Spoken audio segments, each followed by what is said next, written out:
Welcome back, MTG Joe here. Today we're doing another installment of the weekly meta breakdown where we go over the top performing decks on the Arena ladder. This video will be for standard best of 3, traditional standard, whatever you want to call it.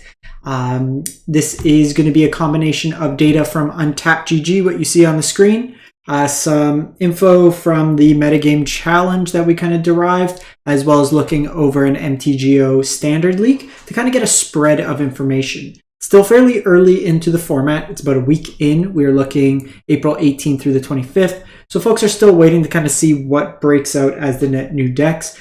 Also worth noting, this is the last standard set before rotation, not counting Aftermath, which is kind of just a small set.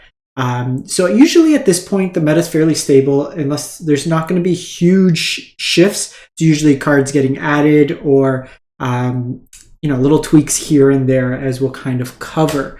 But like Atraxa is still very powerful, Sheoldred, Fable, those cards still exist and are still very powerful. But we will try, I know some folks were asking in the best of one video that was released yesterday when you're watching this, Historic and Explore. I'll get to that content as soon as the data is available.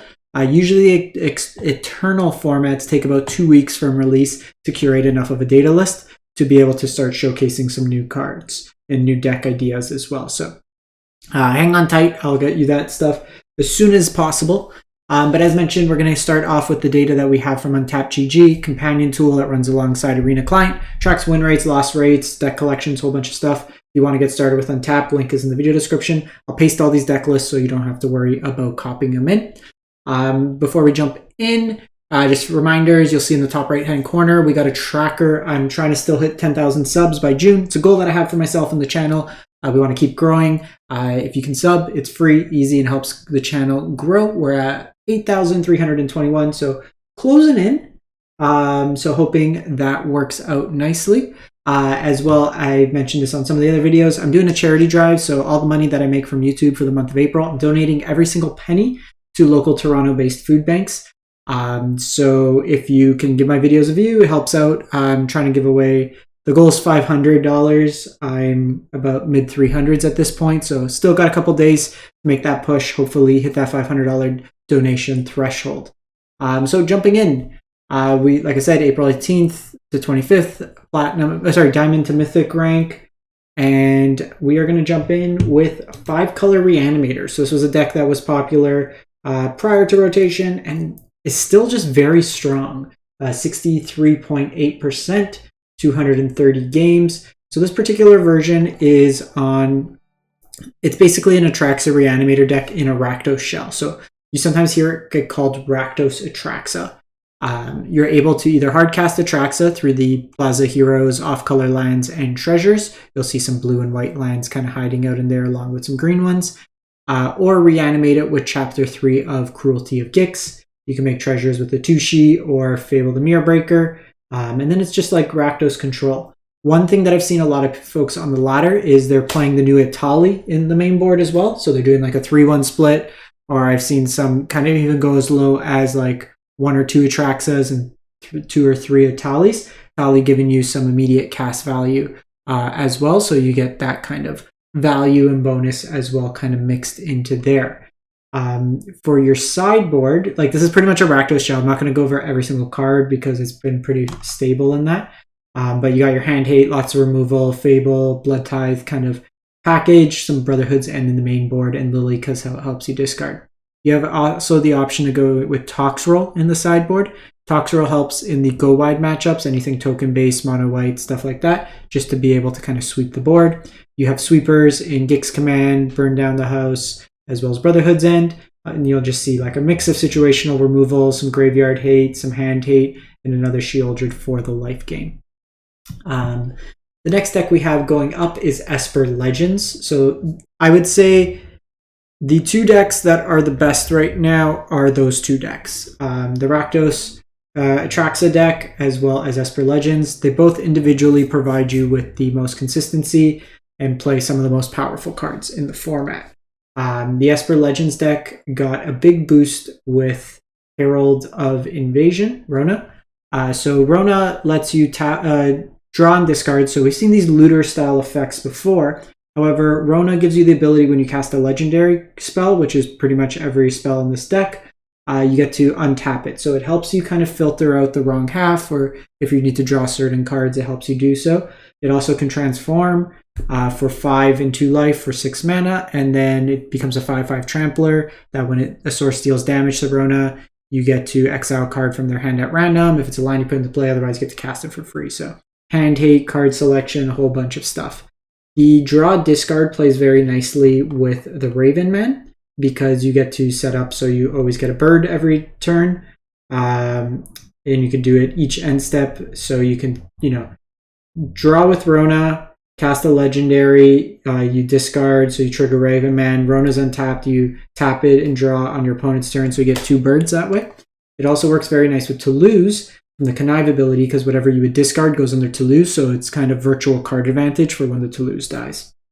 The rest of the deck is pretty stable. Your Aos, Shieldrids, Denix, Thalias, Skrelvs, all that jazz.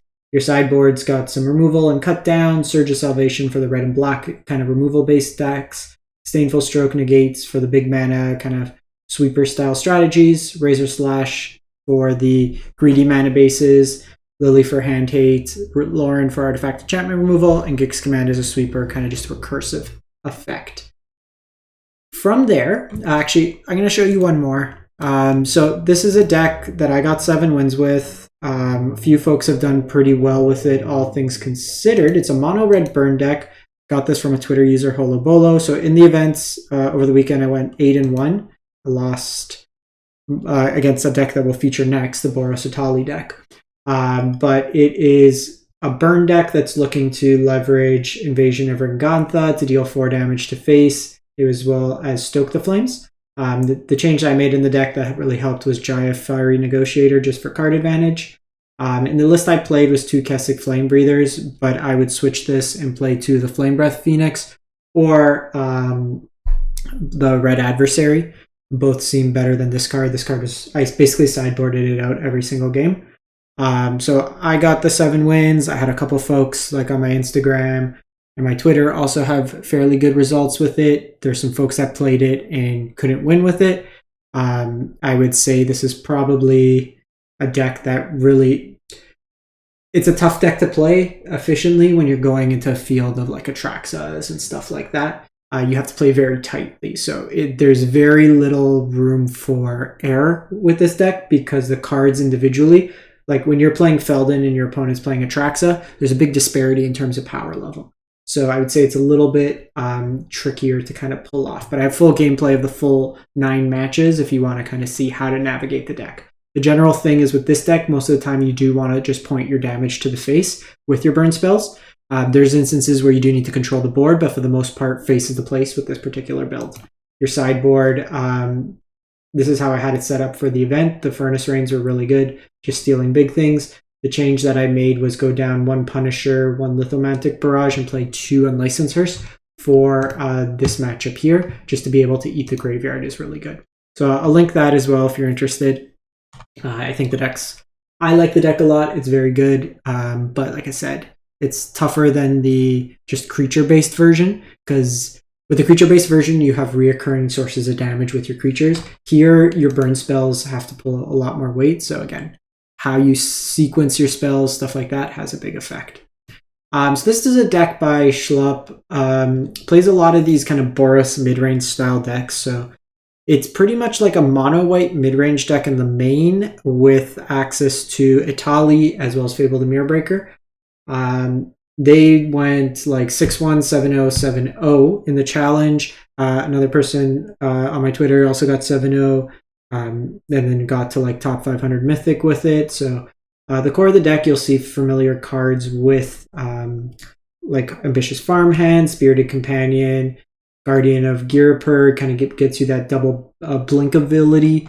Playing that with like Lauren, Sarah Paragon as well to rebuy your stuff. And then you have Etali, which is really nice because you get free cast. And then if you hit Guardian, you get to blink your Etali again. So nice kind of interaction there. Fable to kind of copy your effects. So you can copy the Guardian to reset your Etali.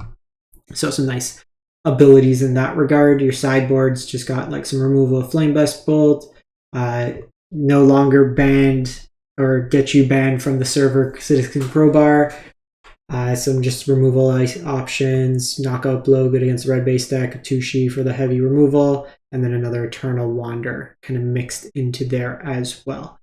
So that's a deck that has been doing well, at least like from what I've seen for the folks on Twitter.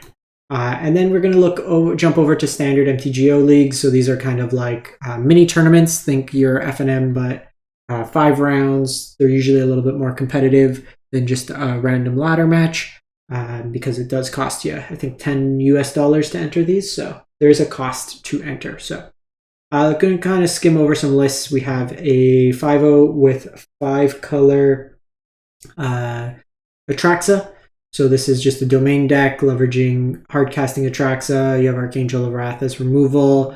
Kind of under the radar sweeper and drag to the bottom gives you a scalable removal spell that happens to leave your Atraxa behind a lot of times. Courier's Briefcase helps you ramp. Herd Migration helps with just kind of hitting your line drops, gaining you life, and can be a win condition as well. Your sideboard, there's nothing really unique or new from the set, but just more removal, kind of more threats, Kaya, Hullbreaker Horror for the heavy counterspell matchups. You got some Strokes, Hand Hates, and Revelry for the more aggressive matchups. We then go to a Grixis mid-range deck, but kind of a cool take. So this is a Hidetsugu Kari. And now normally when you see this card, it's trying to do like the red 10 mana deal 10 damage spell, more of a combo-oriented version of the deck. This one's just kind of playing it for value. Gets you, when it enters the battlefield, it lets you kind of rearrange 2 cards. For like draw 2, put 2 cards back. When it dies, you exile the top card of your library. You get a free cast and get to deal damage equal to its to its casting cost if it's an instant or sorcery. So kind of playing that. You got a new Shieldred in here. Invoke Despair. Invasion of Kaldheim enters battlefield, exile cards from your hand, then draw that many cards until the end of turn. You may play the exile this way. So this is kind of the experimental frenzy battle. So kind of interesting pile of Grixis that we've seen deviating from the traditional. Pylon is the new kind of convoke removal spell as well, kind of in there. Sideboards with these are fairly like static in the sense of, okay, what do we have? We have our hand hates, we have our counters, we have our various removal spells that we see in here. We have a Breach the Multiverse for the grindy matchups, the Atraxa Mill matchups, anything like that. Anything that your opponent's putting a lot of cards in your graveyard, you kind of steal their effects. You have Invasion of Karsus, which is it's like the Brotherhood's End style battle. And then Lithomantic Barrage, which is uncounterable, deals 5 to white or blue creatures. From there, we go to a mono white mid-range list. This one's actually pretty cool. It's a Mondrak tokens, like Elish Narn version, with Monastery Mentor. So using all your non-creatures. You got Invasion of Gobblecan in here to kind of be a hand hate and then put counters on your stuff. So kind of a cool take on the mono white deck, more token-oriented, as opposed to some of the more control-y versions of the deck. Similarly with the sideboard, you got like your various removal spells, Sanctuary Warden for like the longer grindy games, Lawrence. This version's also got Archangel Elspeth in the side, just more kind of token enablers. Boonbringer Valkyrie for the aggressive decks. This is like your Baneslayer Angel. And then Elsa Smite, which is just kind of removal for cheap removal spell. We have a creature-based version of mono red that's pretty much stock from the previous versions of the deck. Then we have another mono white. This is kind of more the mid-rangey version, like Restoration of Ganjo kind of mixed into here. Farewell mixed in as well with the Sarah Paragons. Stonebrain for the Atraxa matchup. So we're seeing some of the decks also play Stonebrain, just to name Atraxa. We have 4-color Legends. So this is non-red, all the other colors of Legends. So you get Slowgark in here. Get value of those lands going in the graveyard. Malara is a protection spell for your key creatures. Glissa, just awkward to deal with in creature combat. And then some Thalia and Gitrog as some tax effects. So interesting take there. You got Kaido's, Wedding Announcements, and counters and removal on the sideboard.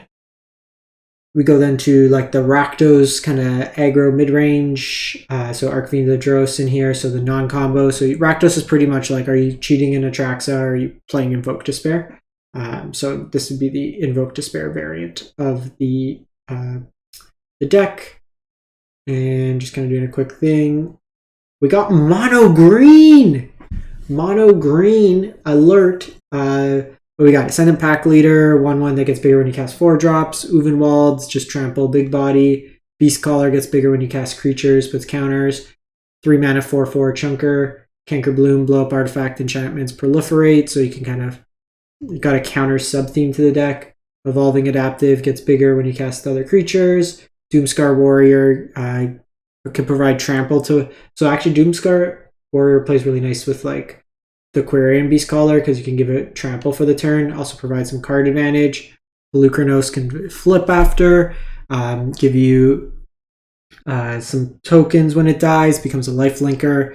What's kind of cool that I saw on the weekend, if you have a Pelucranos, the flip side, and then you flip a second Pelucranos, they both see each other. And it's if any non-token Hydra dies, so you get 4 tokens, not 2, which is kind of a cool thing there. Tribute to the World Tree is the new kind of card advantage engine, or puts counters, some protection spells, Besejus.